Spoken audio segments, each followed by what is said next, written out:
തമിഴ്നാട്ടിലെ പുതുക്കോട്ടയിൽ ധനംപാട്ടിയുടെ വീടിനടുത്തെത്തുമ്പോൾ നമ്മെ വരവേൽക്കുക നല്ല ഇഡലിയുടെയും സാമ്പാറിന്റെയും മണമാണ്. ആ വീട്ടിൽ ഭക്ഷണം കഴിക്കാൻ ആവശ്യത്തിന് ടേബിളോ ആവശ്യത്തിന് സ്ഥലമോ ഒന്നും കാണില്ല.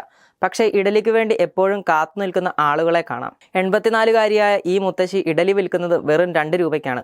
അതുകൊണ്ട് തന്നെയാണ് അന്നും ഇന്നും മുത്തശ്ശിയുടെ ഇഡലിക്ക് ആവശ്യക്കാർ ഏറെ. രോഗിയായ ഒരു ഭർത്താവും ചെറിയ 2 കുഞ്ഞുങ്ങളും. ഇതായിരുന്നു ഇഡലി ഉണ്ടാക്കി വിൽക്കാൻ അന്ന് ധനംപാട്ടിക്ക് പ്രചോദനമായത്.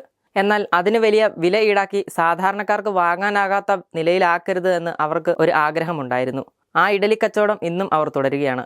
അവസാന ശ്വാസം വരെ അത് തുടരും എന്നാണ് ധനംപാട്ടിയുടെ ആഗ്രഹം. 3 പൈസയ്ക്കാണ് ധനംപാട്ടി ഇഡലി വിൽക്കാൻ തുടങ്ങിയത്. വീട്ടിലെ ആവശ്യങ്ങൾ വർദ്ധിച്ചു വന്നതോടെ വില കൂട്ടേണ്ടി വന്നു. എന്നാൽ 4 വർഷം മുമ്പ് ഒരു ഇഡലിക്ക് 1 രൂപ മാത്രമായിരുന്നു ഇവിടെ വില.